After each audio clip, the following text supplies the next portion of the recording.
आइए जानते हैं लाहौर के एक बुक पब्लिशर महाशय राजपाल और ब्लास्फेमी लॉ तौहीन मजहब का कानून सेक्शन 295A ऑफ आईपीसी 1927। आखिर ये कानून कानून वजूद में आया कैसे और क्यों आया, इसका रूट और रूट कॉज क्या है। दोस्तों, पाकिस्तान में कभी आपने हिंदू मुस्लिम दंगे सुने, कोई कम्युनल टेंशन हो? क्योंकि वहां सिर्फ दंगे मुस्लिम करते हैं, हिंदुओं को टेंशन होता है। आखिर Islam is a religion of piece,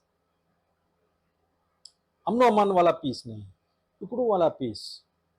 Bharat तेरे टुकड़े होंगे, वो वाला पीस। भीड़ को पूरी छूट दी जाती है कि तौहीन मजहब के नाम पर काफिरों को मौत के घाट उतार दो। इसे कहते हैं लाइसेंस टू किल। पाकिस्तान में तौहीन मजहब का कानून दुनिया का सबसे खतरनाक कानून है, जहां सजा सिर्फ मौत है। एक तब मोहम्मद की तरह तलवार के नारे लगाते हुए सड़कों पर उतर आते हैं, गुस्ताख रसूल की एक ही सजा, सरतन से जुदा, सरतन से जुदा। और दूसरी तरफ ऑन द कॉन्ट्रेरी अपने नबी का मिसाल देते हुए कहते हैं कि कैसे एक यहूदी औरत हमारे रसूल को के ऊपर कचरा फेंकती थी, बावजूद उसके उस गुस्ताख औरत के हरकतों को नजरअंदाज किया जाता था और माफ किया जाता था। क्या बात है सर, क्या बात है, ये बात है सर। लाखों निर्दोष हिंदू ईसाई तौहीन मजहब के चक्कर में मारे जा चुके हैं। मजाल है पाकिस्तान में कोई कुरान की बेहुरमती करे, मजाल है कोई मोहम्मद की शान में गुस्ताखी करे। हिंदू सिर्फ 1 से 1.25% रह चुके हैं। उन बेचारों को पता ही नहीं कि इंसाफ किस चीज का नाम है। जुल्म सहने के अलावा उनके पास और कोई चारा ही नहीं। हम हिंदू मुस्लिम भाईचारे की बात करें, जिसने कत्ल किया या जिसने इल्जाम लगाया उसे रातों रात हीरो बना दिया जाता है, गाजी का खिताब दिया जाता है। 1920 में लाहौर शहर में मुसलमानों ने महर्षि दयानंद सरस्वती, भगवान श्री कृष्ण और माता सीता की शान में गुस्ताखी की। 19वीं सदी का लंपट महर्षि, कृष्ण तेरी गीता जलानी पड़ेगी और सीता का छिनाला। सुन रहे आप, सीता का छिनाला।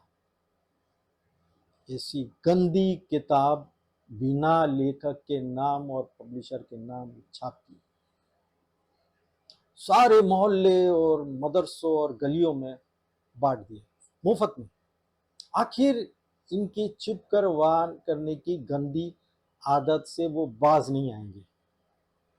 जिस तरह नुपुर शर्मा ने तस्लीम रहमानी को रिटेलिएट किया, ठीक उसी तरह लाहौर के बुक पब्लिशर महाशय राजपाल ने जवाबी कार्रवाई में मोहम्मद के निकाह और सेक्स लाइफ पर एक ऑथेंटिक किताब छापी, जिसका टाइटल था रंगीला रसूल, बिल्कुल फैक्ट चेक के साथ, और वो भी फुल प्रूफ कुरान और की आयत और हदीस का हवाला देकर। क्योंकि राजपाल जी ने छाती ठोककर किताब में अपना नाम छपाया था, इसलिए उनको सेक्शन 153A ऑफ आईपीसी यानी दो गुटों के बीच दुश्मनी के इल्जाम में चार्जेस फ्रेम किए गए थे और अदालत में उनका ट्रायल शुरू हुआ। फैक्ट चेक के लिए मौलवियों को अदालत में बुलाया गया। उनकी छपी हुई फैक्ट चेक को जुटला नहीं पाएगा और राजपाल जी बाइज्जत बरी हो गए। मोहम्मद की तलवार लेकर मुसलमान सड़कों पर उतर आए। राजपाल जी पर 3 बार हमले हुए। आखिरकार चाकू की वार से उनका कत्ल कर दिया गया। कातिल को फांसी हुई। कत्ल को अल्लामा इकबाल ने, मौलाना अल्लामा इकबाल जिसने ये तराना दिया, सारे जहां से अच्छा हिंदुस्तान हमारा, उसने रातों रात इस कातिल को हीरो बना दिया। महज कातिल महज 19 साल का मुस्लिम शख्स था जिसका नाम था इल्मुद्दीन, एक मामूली कारपेंटर जिसकी कोई औकात नहीं, जिसकी कोई अहमियत नहीं, कोई शख्सियत नहीं, उसको गाजी का खिताब दे दिया गया। गाजी यानी काफिरों को मारने वाला शहीद। इतना ही नहीं, उसको जनाजे को अल्लामा इकबाल, मोहम्मद अली जिन्ना और मोहम्मद बिन तासिर ने लीड किया, जिसमें 2 लाख मुसलमान शरीक हुए। इस्लाम एक लुटेरों का कबीला है, एक माफिया कौम है।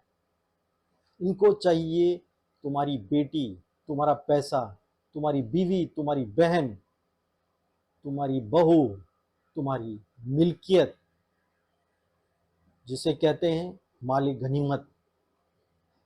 इल्जाम यह भी है कि मुसलमानों को भड़काने का काम और कानून में हाथ में लेने का काम मोहनदास गांधी ने किया। पाकिस्तान में मोहम्मद की शान में गुस्ताखी करने के इल्जाम में अगर आप भीड़ के हाथों चढ़ गए तो आपकी मौत कंफर्म है। अगर नहीं तो सेक्शन 295C के तहत सजाए मौत कंफर्म है, या कम से कम उम्र कैद से आप बच नहीं सकते। कुरान की बेहुरमती के इल्जाम में सेक्शन 295B के तहत कम से कम उम्र कैद की सजा से आप बच नहीं सकते। उसका मतलब समझ रहे हैं? एक तरफ खाई है तो दूसरी तरफ कुआं है।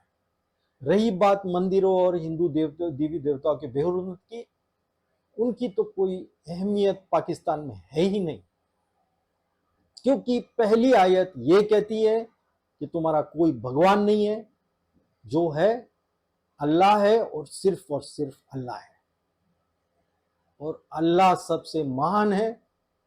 अल्लाह द ग्रेट, अल्लाह अकबर, अल्लाह के सिवा और कोई इबादत के लायक ही नहीं। अगर किसी मुसलमान 295 290 में चार्जेस फ्रेम किए गए तो वो जुर्म जमाती है और उसकी कोई खास सजा नहीं होती। उल्टा किसी ने एहतजाज भी कर लिया तो किसी मौलवी को बुलवाकर उनसे माफी मंगवाकर मामले को यहीं रफा दफा कर देते हैं। आपको याद दिला दूं कि कमलेश तिवारी ने इसी रंगीला रसूल किताब पर फिल्म बनाने का फैसला किया था, लेकिन 2019 में उनका गला रेत कर कत्ल कर दिया गया।